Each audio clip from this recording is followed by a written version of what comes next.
Last year, I traveled to an old American town called Ravenwood. It was strange, quiet in a way that didn't feel peaceful. Even the wind there felt chained, as if someone had told it not to move too loud. Right in the middle of that town was a small coffee shop, Eleanor's Brew. That's where I met Clara. She was sitting alone in a corner, a cup of coffee in front of her that had long gone cold. Her eyes were fixed outside the window, searching for something that couldn't be seen, only felt. I had only gone there for coffee, but her face, there was something about it, a kind of quiet restlessness. Casually I asked, "Everything okay?" She looked at me and smiled, but it wasn't a real smile. It was the kind people wear to hide pain. She said softly, "I'm just waiting for someone, but I don't think he's coming anymore." It sounded odd, but I didn't ask more. A few minutes later, she spoke again. "You're staying at the Ravenwood guest house, right?" That startled me. "Yeah, how do you know?" She looked down at her cup and said, "Because I lost something there too, and it came back to me. Just not the same way." Then she told me her story. "It all began the day I lost my umbrella," she said. Clara lived in a small Victorian terrace, a compact little place, but in her words, it felt alive. She rarely used her umbrella, only when she walked to the gym during rain. One rainy day, she went to grab it, but it was gone. "I searched every corner of the house," she said, "under the stairs, near the kitchen, even in the car. My house is that big, but I looked everywhere. There are 2 shopping bags on my car's back seat. I moved them aside and checked. The seat was completely empty." She spoke as if she was reliving it all, detail by detail. I thought maybe I misplaced it. 2 weeks later, when I was packing for a short trip, I put the same bags back in the car. And there, right there, was my umbrella. Clean, perfectly placed, as if someone had kept it safe for me. Her voice trembled a little. I noticed her hands were clasped together under the table, fingers slightly twitching. I thought maybe I'd forgotten, but I knew that spot was empty. I saw it. There was nothing there, so how did it come back? She took a small sip of her cold coffee and continued. "Everything felt normal after that, until something else happened in early June. That evening I was in the kitchen. I was hungry and thought I'd make baked beans." She said she reached into the lower cupboard where she always kept her cans. "I always keep them there, but when I reached in, nothing, just air. I pushed my arm all the way back, completely empty. I knew I had stocked them the day before." She paused. My heart started pounding. I felt like someone unseen was watching me, whispering I took it. Then she gave a small, cold laugh. The next day, I went to the store and bought 2 new cans. When I came home and opened the cupboard to put them in, I heard a faint clink. I took a flashlight and looked inside, and there they were. The old cans, the exact brand, the same position. As if nothing had ever happened, I thought I was losing my mind. There were faint red shadows beneath her eyes, exhaustion mixed with fear. Clara whispered. That's when I started thinking maybe something else was in my house.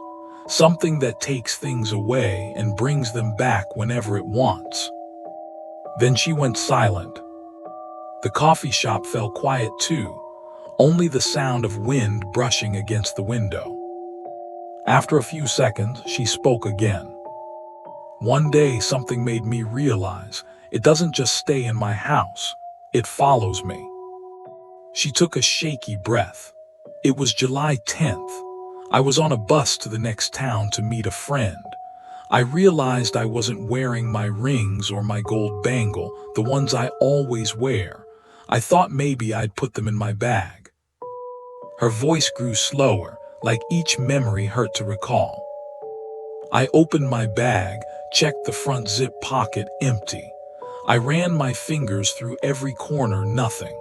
I told myself I'd look again when I got home. She stared into the air for a second. When the coffee meet ended and I got back on the bus, I took out my ticket and reached for that same pocket again. And the moment my hand went inside, I felt it. My gold bangle and both my rings, exactly where they hadn't been before.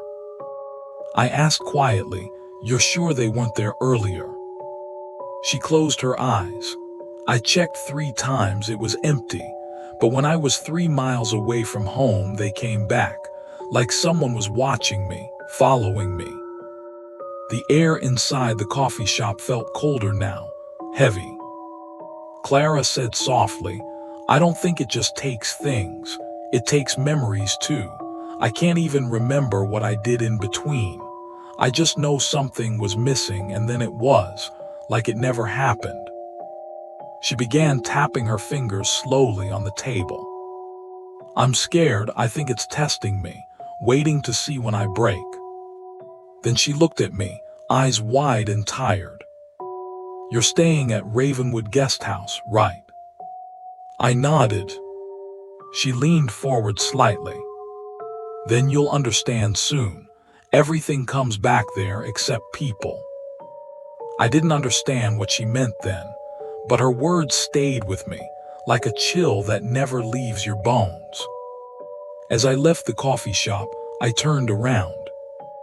Clara was still sitting by the window, staring out.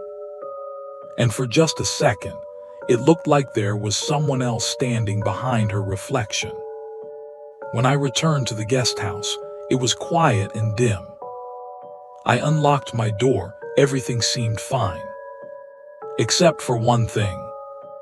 There was an umbrella lying beside my bed. But it wasn't mine, it was old, delicate, a woman. And on its handle, faintly scratched into the wood, were the letters CL. Clara had told me. When those things started coming back, that's when I realized something inside my house had changed. After she said that, I stayed silent. But she kept speaking, as if the story was forcing its way out of her, breathless and unstoppable. She said that after the night of the missing cans, she began keeping track of everything in her house, down to the last spoon and plate. But in her own words, that thing wasn't small, it was watching me. That night when she returned from the supermarket, it was raining outside. The lamppost outside her house flickered faintly, but the darkness inside felt heavier than usual. Clara placed the shopping bags on the table, took off her coat, and went into the kitchen. Rainwater dripped from her shoes onto the floor. She said, "I turned around to grab a towel, and it felt like someone was standing right behind me." She paused for a moment, took a sip of her coffee, and continued softly. "There was no one there, but the air had changed." She said her heart was racing. She told herself she was just being paranoid. Then she began putting the cans inside the cupboard, and that's when she heard the clink. That sounded, Clara said. It was like a signal, telling me I wasn't alone. She said that night she dreamt of her kitchen. It was dark, and a white silhouette was standing near the cupboard where the cans had vanished. "It was looking at me," she whispered, "but it had no face, no eyes, no mouth. Just a mist, a shape." When she woke up in the morning, everything looked normal. But there was water on the kitchen floor, and in it, tiny footprints. Some small, and some as if someone had walked backward. Then she told me. I thought of setting up cameras in the house, but every time I installed one, by the next day it was unplugged. Clara said she felt strange things every day, lights flickering, the fridge turning off by itself, and in the middle of the night, faint sounds like someone slowly opening a cabinet. The sound was soft, she said, like someone was quietly watching me. At first I thought it was rats, but one night I saw it, the cabinet door was open, and inside it was an old umbrella. Her voice choked at that moment. She said, I never owned an umbrella like that.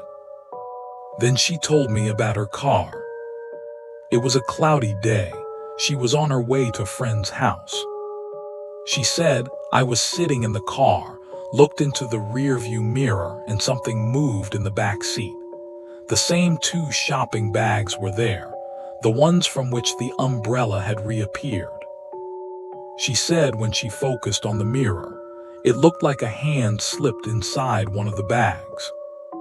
It lasted just a second, she said. I turned around, nothing. The bags were right where they were.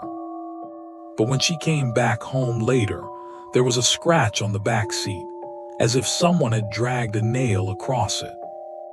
At that point, I thought maybe her story was just imagination, but her tone, her eyes carried that trembling honesty that only truth brings. Then she told me the details of the bus incident, this time, remembering every second. She said, I was sitting by the window. It was raining outside, water streaming down the glass. I suddenly realized my rings and my gold bangle were missing.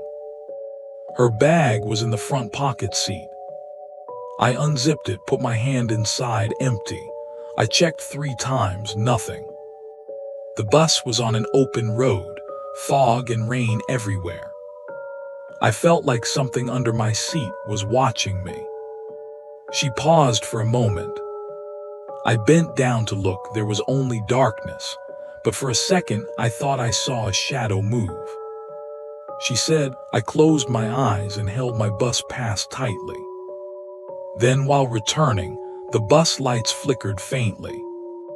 I reached into the same pocket to put the pass back and suddenly felt something cold, metallic. My gold bangle, then my rings. Her voice broke at that point. I didn't even look, I just felt them in my hand. I couldn't understand how they came back. I was miles away from home. I stayed silent. Clara said, that thing was with me, not just in my house, everywhere. I think it was watching me, learning what scares me. After that, I asked, then what happened? She said, that night I thought it was over, but when I placed my bag on the table, the zipper closed by itself. I didn't even touch it. That night, she said, was her last normal one. After that, she began to sense the same thing everywhere, a faint smell, like damp earth mixed with cold air. And whenever that smell appeared, she said, something would either disappear or come back. She whispered, I think it knows me now. It won't leave me anymore. After those words, the coffee shop fell silent. Her eyes were fixed outside the window, but in her reflection, I saw another face, just for a second. When I blinked, everything was normal again. But when she got up to leave, I noticed something under her chair. An old gold bangle, gently moving on its own, as if someone had just placed it there. Clara had told me. That night she couldn't sleep peacefully at home. Everything felt strange. Every corner of her house carried a presence, something that couldn't be seen but could be felt. She said, I used to feel like it was watching me. When I walked, there was always another set of footsteps, half a second late, as if it wasn't my echo, but someone following me. It was a Friday night. It was raining lightly, and Clara went out in her car just to drive to the edge of the city. Sometimes she'd go for drives like that just to clear her mind. The road was completely empty. The streetlights were so dim that only the car's bonnet was visible. She turned on the radio, but instead of music, there was a strange static sound. She turned the volume down and then saw in the rearview mirror there was a shape behind her, a shadow faint and still. She blinked and it was gone, but her hands were trembling so badly that she could barely control the steering wheel. Clara pulled over to the side of the road, looked outside. The rain was heavier now. Under the lamppost stood a shape, an outline like a woman made of fog. In that shape's hand was an umbrella. "I thought my mind was tricking me," Clara said, "but after that night, everything in my house started getting stranger." When she got home, she opened the garage door and a cold breeze brushed across her face. The house was dark, but when she turned on the lights, at the end of the hallway was her umbrella, the same one that had gone missing before and then appeared on its own. She thought someone was playing a prank, but the house was locked. There was no sign anyone had entered. At 3 a.m. she heard a faint tapping sound. Tap, tap, tap. Like someone was touching the glass from the other side. She pulled the curtains aside, nothing there. But when she turned around, on the living room mirror were written the words, "I see you." The mirror was fogged, but those words were clear. Her hands went cold. When she woke up the next morning, the mirror was clean, as if nothing had ever been written. 2 days later, Clara's office reopened. She worked at an architectural firm. She thought, once I get back to my routine, everything will start to feel normal again. But on her office desk lay a small bangle, the same one she always wore, the one that had disappeared a few days earlier. She opened her laptop, and for a few seconds the screen turned black. In the center was a single eye, and below it a sentence flashed. "Do you remember me?"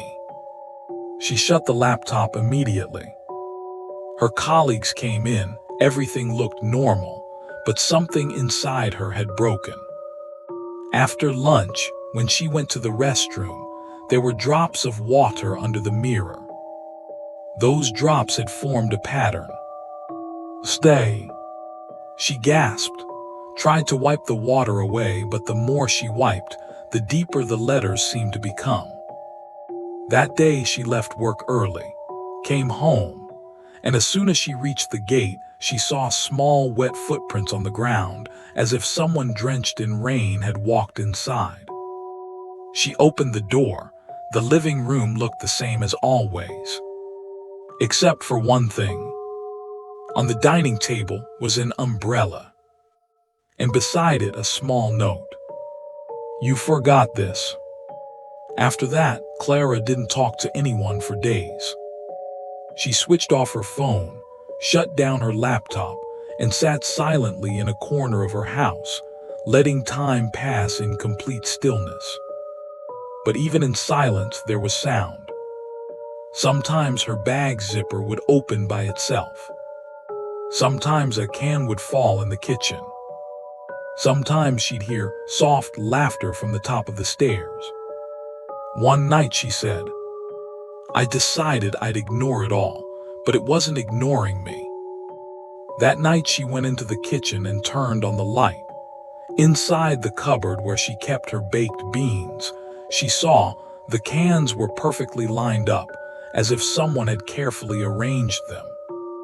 And on the last can, written in faint letters, "Hello." Her throat went dry. She picked up the can. It felt unusually heavy, like something else was inside. When she opened it, there was a folded note inside. The note said, "I'm here too." Until that point, Clara had thought everything was just strange, but now she understood. This wasn't coincidence. It was something real, something that lived around her and made its presence known every single day. She said, "I used to think it was all my imagination. But when things start writing, when they know your name, it's no longer imagination. Every object in Clara's house had become a memory. An umbrella that appeared everywhere. A bangle that returned to her desk on its own. A mirror that wrote. And an air that breathed but was alive. Clara told me all this in such a calm tone that it felt like she no longer felt pain. Her words carried exhaustion and something else, emptiness, as if nothing remained inside her anymore. And the last thing she said to me was, "It's not watching me anymore, now it's looking inside me." In the corner of the coffee shop sat that girl, Clara. She looked completely different now. There was a faint tiredness under her eyes, as if she had slept but found no peace. Outside, a light rain had begun, and the raindrops sliding down the window pane looked like a reflection of the silence within her heart. She began to tell the final pieces of her story slowly, but with a deep, quiet weight. "After that day," she said, "when that umbrella returned, and then that baked beans thing happened, I started feeling like my reality was slipping out of my hands, like something was around me, watching me, but I couldn't see it. I stayed silent, just listening." Her voice carried both calmness and fear, like a haunting melody between the two. "Then one day," Clara said, "I decided to install cameras in every corner of my house just to see if it was a mouse or something. But when I checked the footage..." She took a slow breath and continued. "In the footage I saw myself, but there were two of me. One of me was sleeping and the other was standing beside the bed." Her eyes shimmered with tears. "I kept thinking maybe it's a recording glitch, but then I saw that other me look directly into the camera and smile, and right then, the light went off." The rain outside grew heavier, and even the atmosphere of the coffee shop seemed to weigh down with unease. "The next morning when I woke up," Clara continued, "the whole house felt different. Everything looked the same, but the air felt different. I felt like something had entered me. When I looked at my reflection sometimes, it felt like it reacted a second too late."